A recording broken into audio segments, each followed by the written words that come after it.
So now you will hear 3 short extracts from listening section 1. Before you actually start listening, have in mind the following. Listen very carefully. It's very important to pay the best possible attention to what the speaker is actually saying. So relax, get focused, and don't be distracted by any of your thoughts or worries, otherwise you will not understand much. Don't miss the details and peculiarities.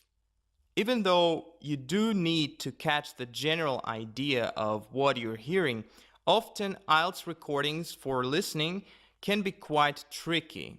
So, not to get confused, be attentive to the details and peculiarities, even the smallest and seemingly least significant ones. Be ready for hearing different accents. Just like in the tape that you're going to hear, in IELTS recordings, you may hear English speakers from different English-speaking countries, including Great Britain, the US, Australia, etc. So, to be able to understand different accents, you really need to get used to them first. So, listen to different English speakers at home as much as possible before you go and pass the test. Stay positive and self-confident.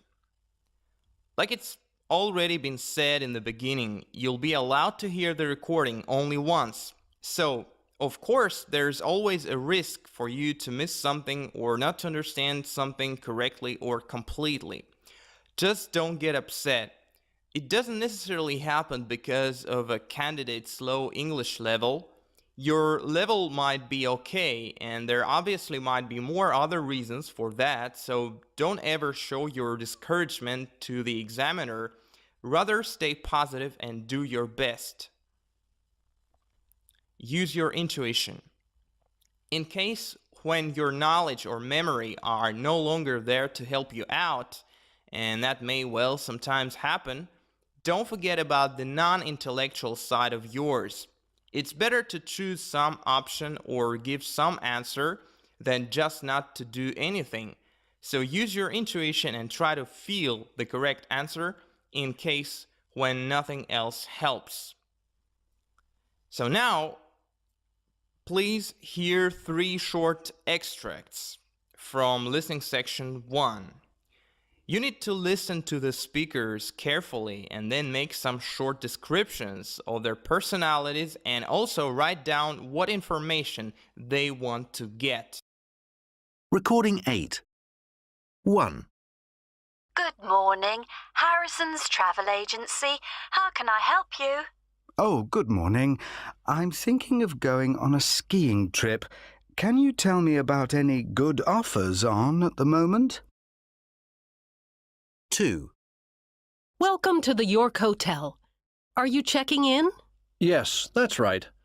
My name's Bob Clark. I've got a booking. Great. I'll just get a few personal details from you. 3. Well, I don't think I have any more questions. Is there anything you'd like to ask me about the job?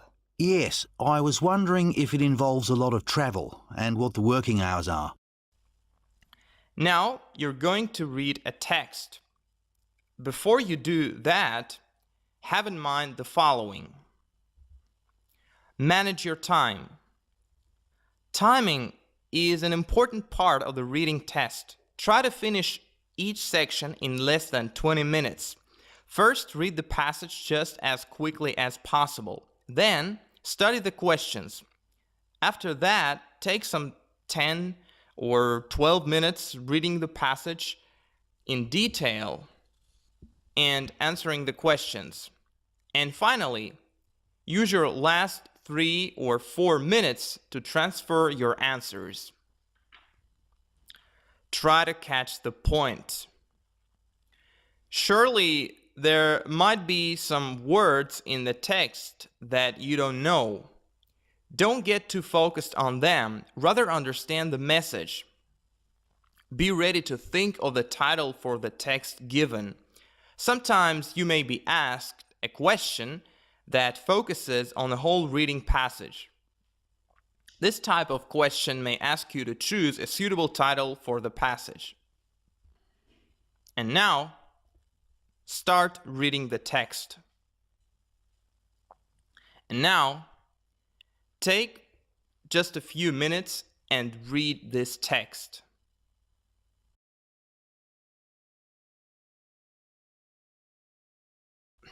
Now, let's practice speaking.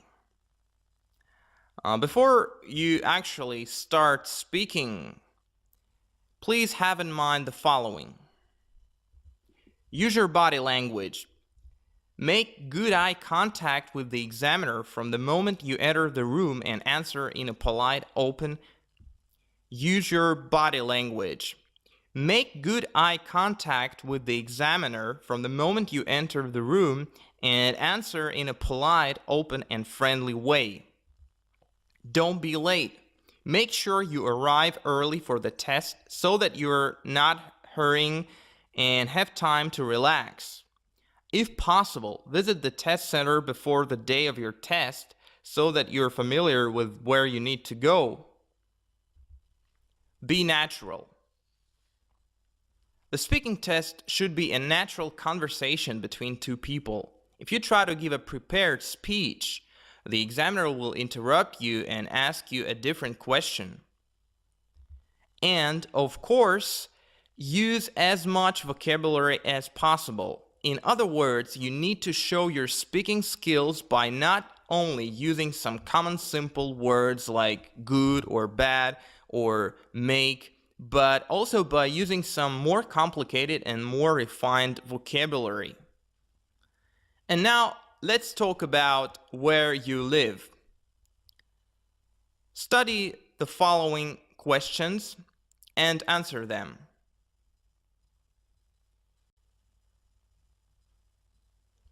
Let's now practice describing a chart, table, or graph. Before you do that, have in mind the following. Answer each question fully. You can really improve your score by making sure you give a full answer to each question you are asked. Practice writing quickly and neatly. Make sure you do not use bullet points, notes, or abbreviations or prepared answers. Study all aspects of English.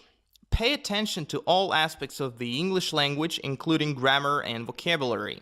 That will definitely help improve your score. Be correct and accurate.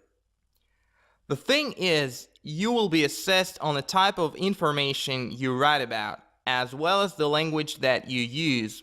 If you give the information that is incorrect or inaccurate, then you will receive a lower score.